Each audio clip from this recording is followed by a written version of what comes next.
Assalamualaikum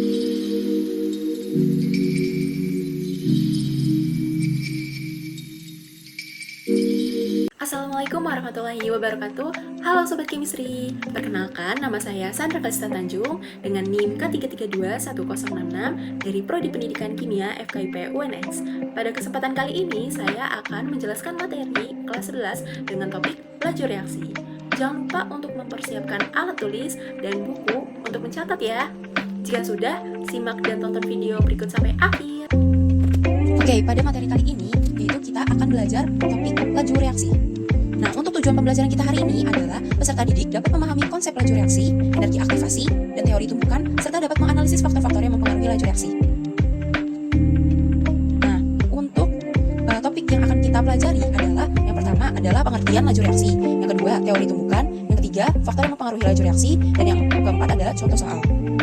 Nah, di sini berupa meta konsep. Oke, selanjutnya perhatikan gambar berikut ini. Di sini ada obat tablet. Nah, yang kedua di sini ada obat puyer. Nah, menurut kalian kira-kira yang mana sih yang lebih cepat larut di dalam air? Oke, laju reaksi merupakan. Nah, di sini.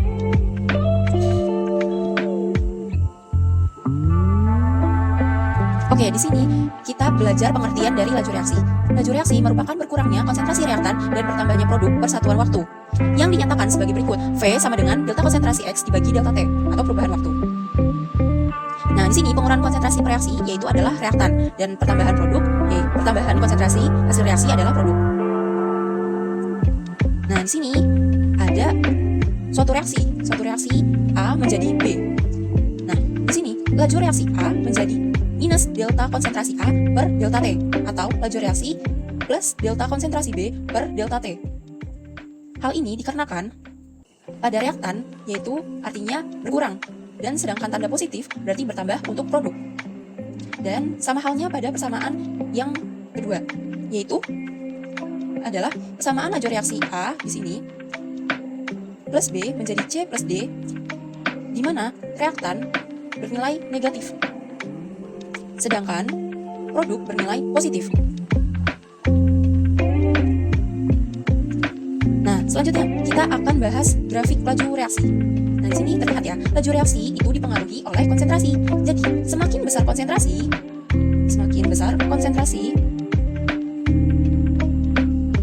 maka laju reaksinya juga akan semakin cepat. Nah, di sini terlihat ya, grafik laju sendiri memiliki kaitan dengan waktu. Di sini apabila waktu yang dibutuhkan itu singkat, maka lajunya besar. Jadi kalau waktunya singkat, lajunya besar. Nah, sebaliknya nih, kalau waktu yang dibutuhkan itu lebih panjang, maka laju tersebut adalah lebih kecil. Artinya, laju berbanding terbalik dengan waktu. Berbanding terbalik dengan T. Oke, selanjutnya di sini ada reaksi dalam laju reaksi nih. Di sini ada reaksi cepat dan reaksi lambat. Reaksi cepat di sini ada gambar apa di sini? Ada gambar kembang api. Contoh lagi yang lain reaksi cepat ada pembakaran kertas. Nah, selanjutnya di sini ada reaksi lambat. Reaksi lambat ini contohnya adalah besi yang berkarat, atau juga bisa contoh lain adalah pelapukan batuan. Nah, ini termasuk reaksi lambat dari laju reaksi. Oke. Nah, selanjutnya kita akan bahas tentang teori tumbukan. Nah, teori tumbukan itu apa sih?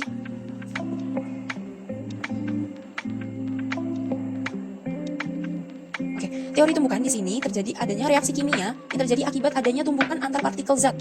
Reaksi yang menghasilkan energi yang cukup untuk memulai reaksi. Nah, di sini tumbukan efektif merupakan tumbukan yang menghasilkan energi yang cukup untuk menghasilkan reaksi. Ini contohnya ada NO plus O3.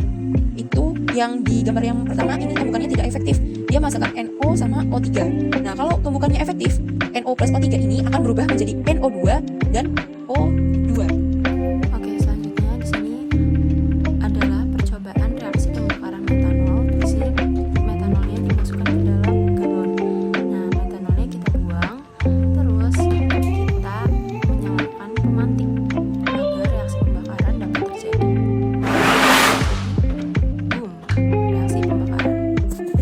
Selanjutnya, kita akan bahas materi faktor-faktor yang mempengaruhi laju reaksi.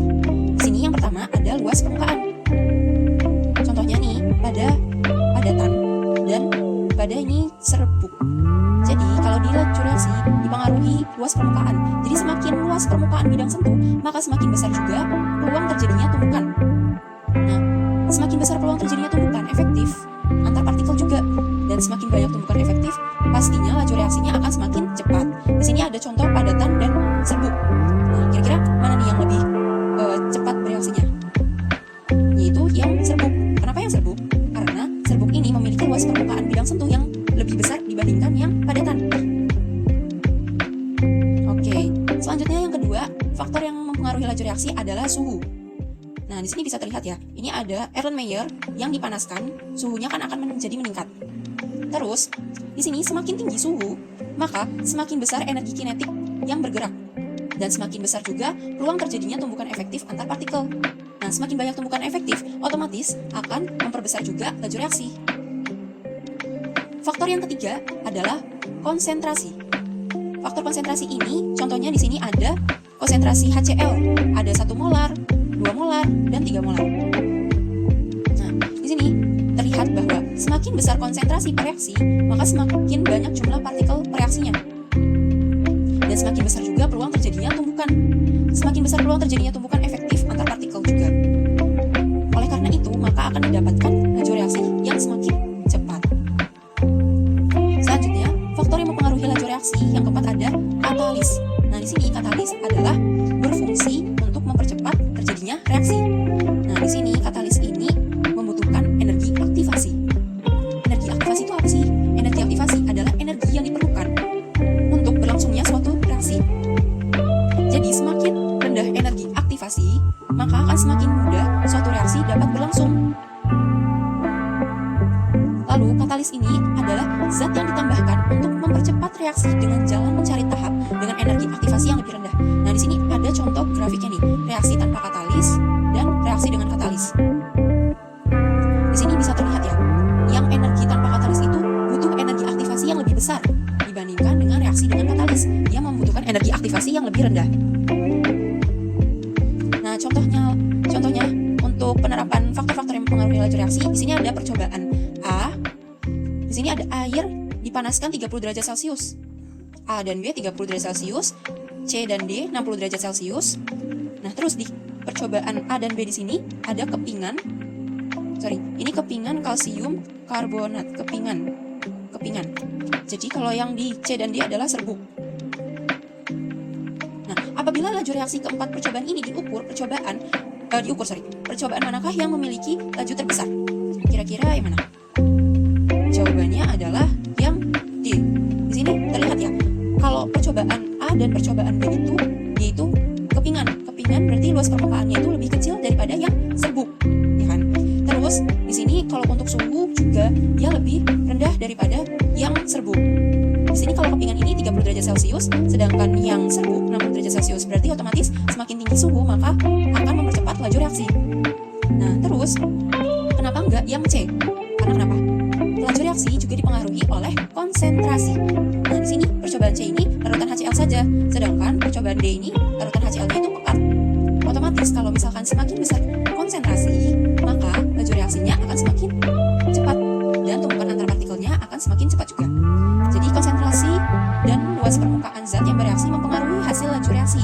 Semakin besar konsentrasi dan luas permukaan zat, maka semakin besar juga laju reaksi. Dan oleh karena itu, percobaan D adalah laju reaksi yang paling besar. Nah, untuk selanjutnya di sini kita akan belajar hukum laju reaksi. Di sini ada persamaan laju reaksi.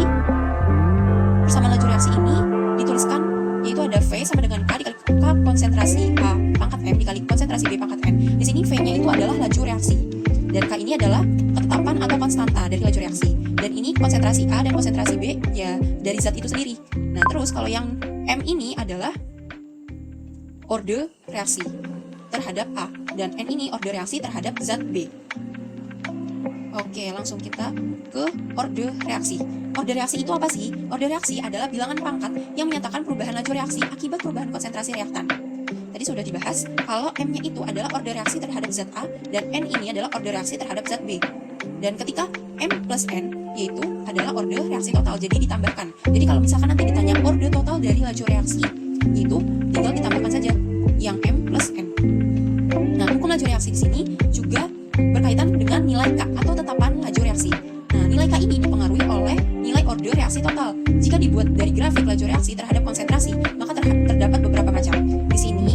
reaksi akan sama dengan konstanta laju reaksinya.